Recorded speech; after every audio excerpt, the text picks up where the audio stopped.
नमस्कार। पिता पुत्र के बीच में गड़बड़ाई हुई केमिस्ट्री ने समाज को झकझोर दिया और एक नई पद्धति का निर्माण करने में सहयोग कर दिया। यह निर्माण क्या है? वृद्धा आश्रम।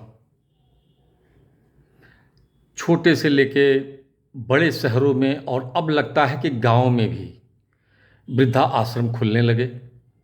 घर के बड़े बुजुर्ग को भरे पूरे परिवार से अलग करके वृद्धा आश्रम में रख दिया जा रहा है। वहाँ उनकी सेवा करने के लिए जो बाहरी लोग हैं उनको पैसा दे दिया जाता है और वो सेवा करते हैं। मैंने कल एक बेटे से पूछा कि ऐसा क्यों करते हो? तो उसने कहा मैं ऐसा नहीं कर रहा हूँ। एक कर्म का सिद्धांत है, जो उन्होंने किया है वो उनको मिल रहा है। मैं 6 साल बाहर रहा पढ़ने के लिए, इन्होंने मुझको बाहर पढ़ने के लिए भेजा। इनको लगा कि मैंने पैसा दे दिया तो मेरी जिम्मेदारी ख़त्म हो गई। वहाँ पेरेंट्स टीचर मीटिंग में भी ये नहीं आते थे और 6 साल सिर्फ इन्होंने मुझको पैसा भेजा। पैसा ही मेरा पिता था। और बच्चे पूछते थे कि हम लोगों के मम्मी पापा आते हैं और तुम्हारे मम्मी पापा क्यों नहीं आते हैं? तो इनका कहना ये था कि जितना मेरे आने जाने में खर्च होगा उससे ज़्यादा तो मैं तुमको महीने में भेज दे रहा हूँ। तो मुझको ये सुन के बड़ा शॉक सा लगा, बड़ा सदमा सा लगा। एक मजबूर गार्जियन जो किसी तरह से पैसे एकत्रित करके बच्चे को पढ़ने के लिए भेज रहा है और उसके बाद का परिणाम ये आता। उसने कहा होना तो यही था। मेरे मन में उनके प्रति कोई स्नेह नहीं है, उनके मन में मेरे प्रति स्नेह हो सकता है, लेकिन उन्होंने मेरे साथ जो किया, जाति किया, मुझको उनके प्रेम की ज़रूरत थी, मुझको उनके स्नेह की ज़रूरत थी, तब उन्होंने मुझको सिर्फ पैसा दिया।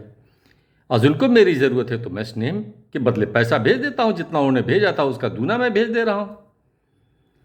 यह बात आहत करने वाली थी। यह बात आहत करने वाले इसलिए भी है कि गार्जियन करे तो क्या करे। गार्जियन में दो पहलू होते हैं, एक माँ एक पिता। हर पिता चाहता है कि उसका बेटा ब्रह्म मुहूर्त में जल्दी से जल्दी उठ जाए, अपनी दिनचर्या पूरी करे, थोड़ा व्यायाम करे, थोड़ा पूजा पाठ कर ले और उसके बाद थोड़ी पढ़ाई लिखाई करे। जीवन की ज़रूरतों को पूरा करना और उसको पूरा करने में जो समाज में आने वाली दिक्कतें हैं ये पिता झेल रहा है। वो नहीं चाहता है कि उसका बेटा भी वही सब झेले, इसलिए अपने अनुभव को शेयर करता है बेटे के साथ। लेकिन बेटा यह मानने को तैयार नहीं है।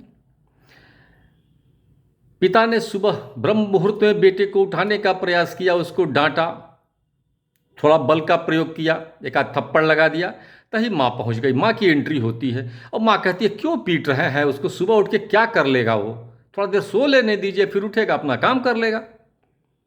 बाप खामोश हो गया और लड़के के मन से बाप का डर खत्म हो गया और बाप उसका शत्रु हो गया, माँ उसकी मित्र हो गई। और ये फासला बढ़ते बढ़ते बढ़ते बढ़ते संवादहीनता में बदल जाती है। बहुत कम परिवारों में देखा गया है कि पिता पुत्र में संवाद की स्थिति बनी हुई है। पुत्र के विचार कुछ है तो पिता के विचार कुछ है, दोनों में कभी संवाद की स्थिति बनी ही नहीं। तो ऐसे कंडीशन में क्या फर्ज बनता है? एक पिता क्या कर सकता है? पिता को अंत में जब वृद्धाश्रम में आता है तो क्या सोचता है कि मैंने गलती कहाँ की? बेटा इंजीनियर हो गया, बेटा डॉक्टर हो गया, बेटा कोई अफसर हो गया, बेटा बड़ा व्यवसायी हो गया। बनाया किसने? पिता ने बनाया। लेकिन वह बेटा कहाँ मानता है? बेटा तो ये समझता है कि तो हमारे शत्रु है, इन्होंने तो मेरी मनवाली करने ही नहीं दी, इन्होंने हमेशा मुझको डांटा, मारा, फटकारा, 10 आदमी के सामने जलील किया। और यही बढ़ते बढ़ते इतना फासला बन जाता है कि आज वृद्धा आश्रमों की संख्या बढ़ती जा रही है, बढ़ती जा रही है। पिता या तो घर छोड़ दे रहा है या फिर उसको वृद्धाश्रम पहुंचा दिया जा रहा है। तो ऐसे में यह सोचना है, ये परिवार को सोचना है कि जब पिता डांट रहा हो तो माँ को इंटरफियर नहीं करना है, माँ डांट रही हो तो पिता को इंटरफियर नहीं करना है। तभी बच्चों का भविष्य और ज़िंदगी दोनों सुरक्षित है, अन्यथा परिवार हमेशा एकला ही हो जाएगा। बाप वृद्धा आश्रम में रहेगा और बेटा कुंठित मन से अपने घर में रह रहा होगा, कभी तो उसको याद आती होगी।